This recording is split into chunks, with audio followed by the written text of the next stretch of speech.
Hi, ako nga pala si Steven B. Francisco. Ito po ang output number 2. Panahon na ba para tanggalin ang batas na nagbabawal ng pagdisiplina ng mga kabataan?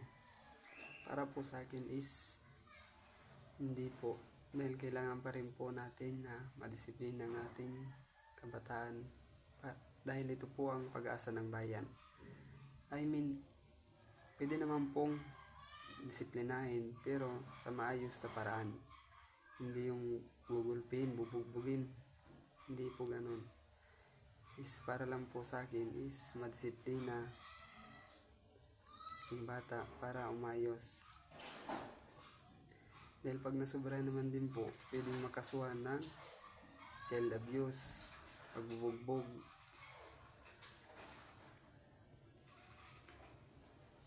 Dahil po sa Bicol po is, or para po sa akin is natural lang pong disiplinahin ng magulang dahil makulit po ako nung bata po ako.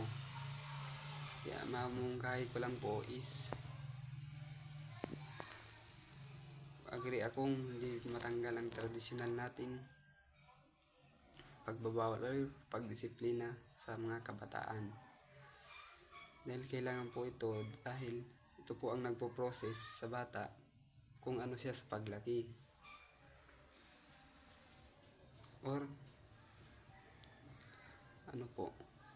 ito po ang magiging daan niya sa kinabukasan ng paglaki niya kung ano siya.